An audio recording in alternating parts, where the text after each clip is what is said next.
dari masyarakat yang tidak ingin digusur atau dipindahkan ke rumah susun.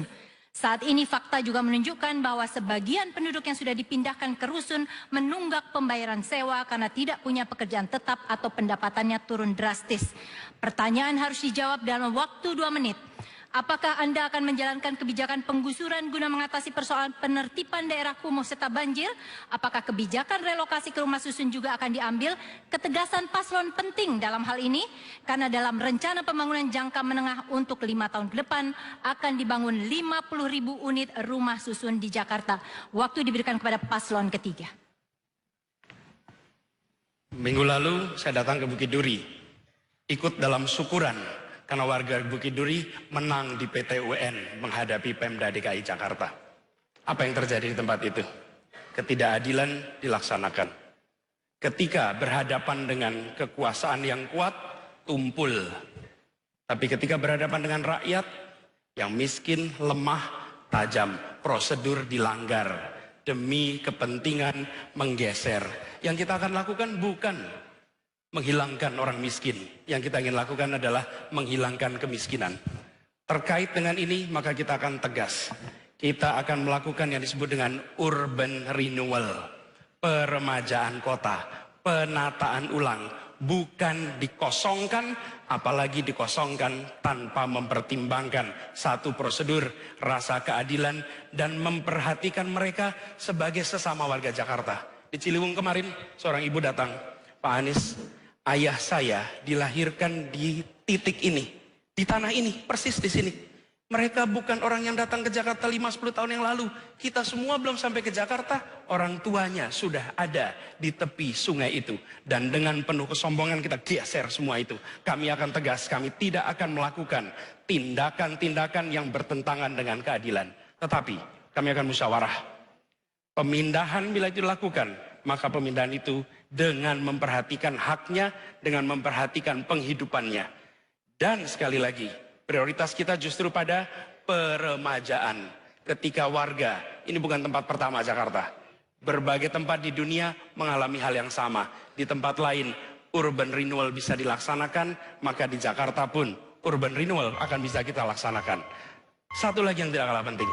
Di dalam mengelola ini, kita harus memperhatikan nasib bukan saja mereka yang dipindah, tapi anak-anaknya dan fasilitas pendidikan serta kesehatan untuk semuanya. Ya, waktu habis.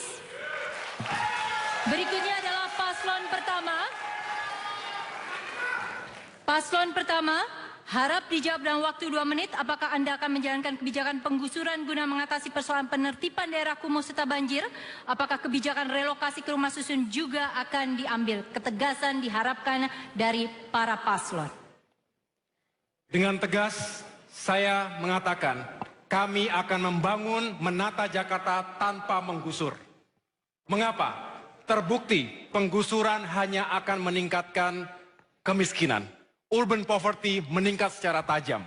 Mereka kehilangan segalanya, they lost everything. Kehilangan tempat tinggalnya, kehilangan mata pencahariannya. Yang tadinya dia bekerja, mencari nafkah di sebuah habitat, berinteraksi dengan tetangga, dengan warga, tiba-tiba tercabut puluhan kilometer. Tanpa diperhitungkan bagaimana nasib selanjutnya, anak-anak mereka bagaimana. Saya bertemu langsung, mereka sampai dengan hari ini masih menangis. Masih sedih hatinya ketika digusur begitu saja tanpa ada kompensasi, tanpa ganti rugi, dan tidak diperhatikan sama sekali.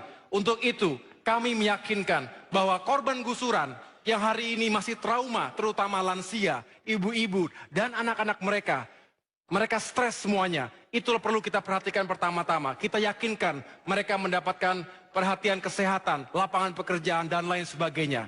Dan kami meyakini banyak cara lain untuk bisa menata Jakarta, mempercantik kotanya, tetapi dengan tidak melukai hati warganya.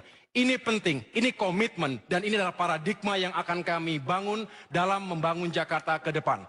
Dengan demikian kita berharap bahwa Jakarta benar-benar tumbuh sebagai kota yang manusiawi. Ingat, gedung-gedung beton-beton ini hanyalah benda mati. Jakarta rohnya adalah manusia dan warganya. Sistem ruang kehidupan merupakan tempat interaksi antara manusia, lingkungan, dan semua sarana prasarana yang tersedia di dalamnya. Dengan demikian, jangan hanya kita membangun badannya, tetapi bangunlah jiwa kota ini, Jakarta, untuk Indonesia. Kita bisa kalau kita bersatu, kreatif, dan juga dengan akal nurani dan hati nurani yang baik. Insya Allah. Saya langsung melanjutkan kepada paslon kedua. Saya lanjutkan kepada paslon kedua untuk dijawab dalam waktu 2 menit. Apakah Anda akan menjalankan kebijakan penggusuran guna mengatasi persoalan penertiban daerah kumuh serta banjir? Apakah kebijakan relokasi ke rumah susun juga akan diambil? Ketegasan dalam hal ini penting untuk ditunjukkan. Silakan. Baik, terima kasih. Ini pertanyaan yang kami tunggu. Supaya ada penjelasan secara lengkap tentang kebijakan ini. Jakarta adalah ibu kota negara Republik Indonesia. Di mana warganya tidak boleh tinggal di bantaran-bantaran sungai. Tidak boleh di kolong-kolong jembatan yang setiap saat dia kebanjiran. Mereka melahirkan generasi. Sungguh tidak manusiawi. Sebagai ibu kota negara, kita membiarkan saudara-saudara kita berpuluh-puluh tahun tinggal di bantaran-bantaran sungai seperti itu. Kolong-kolong jembatan.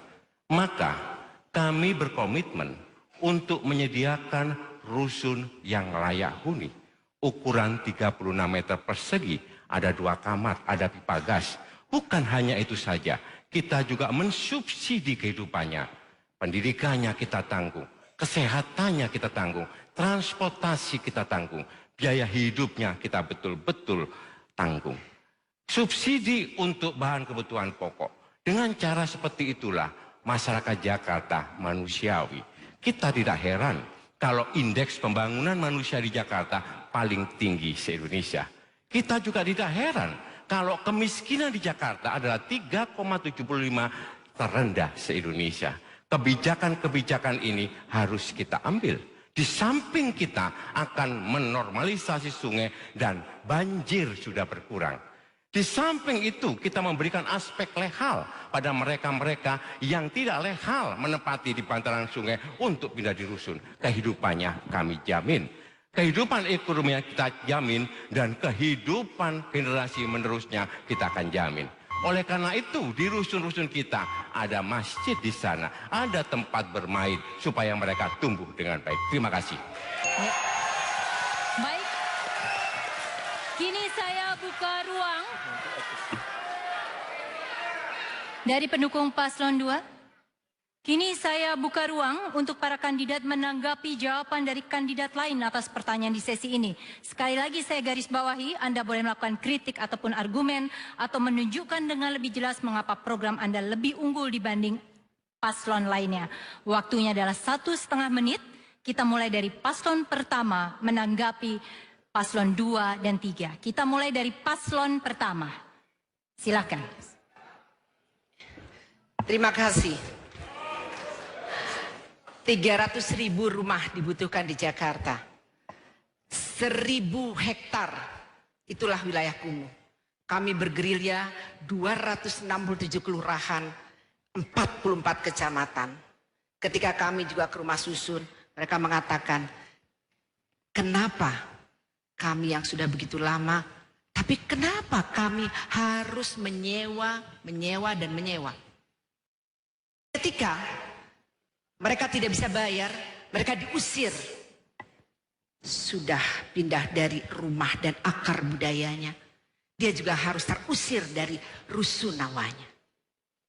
On-site upgrading adalah menata kota Jakarta tanpa harus menggusur.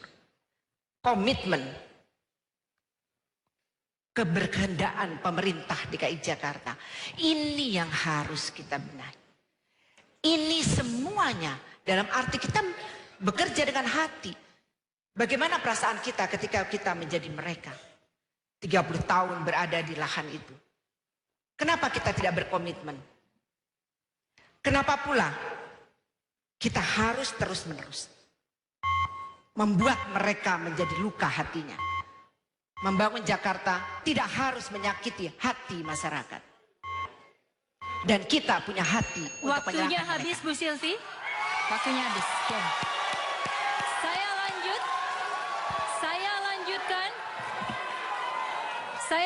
silakan tanggapan Paslon 2, silakan menanggapi apa yang disampaikan Paslon 1 dan Paslon 3 tadi. Saya harus jelaskan, kadang-kadang kami ini memang suka ketawa juga. Seolah-olah kami ini gak suka orang miskin, benci orang miskin. Tadi pasangan nomor 1 mengatakan mau kasih 400.000 per bulan. Itu terlalu kecil, Bapak. Karena kami berikan anak SMA saja 600.000. Jadi kalau orang yang miskin punya 3 anak yang SMA, 1,8 juta tiap bulan dia dapat. Kalau anaknya bisa masuk perguruan tinggi negeri, dapat 18 juta setahun. Hanya tidak uang kontan. Dia harus pakai kartu gesek. Untuk apa? Supaya kami monitor pakai uangnya hanya khusus untuk mereka. Lalu mereka juga berhak beli daging sapi hanya 35.000 per kilo. Per bulan. Ayam hanya 10.000. Supaya gizinya baik. Naik bus gak bayar, kesehatan gak bayar. Itu yang kami namakan mendidik. Saya juga bingung. Kiri kanan saya itu bilang, orang tinggal di dalam sungai kok, daerah dan sungai kok, walaupun puluhan tahun ya salah. Sebagai orang tua ya tidak menghukum mereka. Kita pindahkan tempat yang lebih layak. Bagaimana sungai mau dinormalisasi kalau tidak pindahkan rumah kumuh? Saya kira jauh lebih tidak manusiawi mengajari rakyat yang sudah salah untuk membenarkan dia hanya demi untuk memenangkan sebuah pilkada. Ini sangat bahaya, sangat bahaya. Makanya saya harap kita harus betul-betul mendidik dalam membantu. Itulah yang kami akan lakukan. Terima kasih. Sekarang saya berikan waktu untuk paslon ketiga. Silahkan menanggapi apa yang disampaikan paslon 1 dan 2. Waktunya adalah 1,5 menit. Silahkan. Izinkan saya mengingatkan bahwa 5 tahun yang lalu pernah ada janji. Dan janji itu mengatakan akan dibangun kampung deret di pinggir-pinggir sungai. Di mana janji itu? Di mana kontrak politik itu? Kontrak politik itu ditandatangani. Saya datang ke tempat yang sama. Mereka sodorkan, Pak, ini kontrak politik yang ditandatangani 5 tahun yang lalu. Saya katakan, kami akan laksanakan janji yang tidak ditunaikan di periode ini. Tegas kami akan laksanakan. Yang kedua, ketika kita berbicara tentang mengelola warga di tepi sungai misalnya. Jakarta bukan kota pertama. Kali Code di Jogja ada contohnya. Di Malang ada contohnya. Di mana warga diajak berdialog, warga diajak berdiskusi, dilakukan peremajaan secara bertahap. Saya punya banyak teman yang tinggal di tepi Kali Code ketika saya sekolah dulu. Saya datang lagi ke sana beberapa waktu yang lalu. Mereka semua sudah tumbuh tinggal tempat jauh dari pinggir sungai. Mengapa? Karena diberi kesempatan akses pendidikan berkualitas, dikasih kesempatan lapangan pekerjaan. Karena itu saya katakan, komentari apa yang disampaikan oleh paslon nomor 1, memberi sesuatu itu baik. Itu baik, tapi yang tidak kalah penting memberikan harga diri, percaya diri bahwa mereka sejahtera bukan karena cash transfer, tapi karena mereka bisa berusaha mandiri lewat lapangan pekerjaan. Itu jawaban kita. Terima kasih. Masih ada sisa waktu sebenarnya, tetapi sudah selesai jawaban yang diberikan oleh paslon ketiga. Jawaban dari Pak Anies tadi menutup sesi kita. Sesi berikutnya akan lebih menarik karena pertanyaan dan jawaban itu masing-masing akan diajukan oleh pasangan calon. Tetaplah bersama kami di debat perdana pemilihan gubernur dan wakil gubernur DKI Jakarta.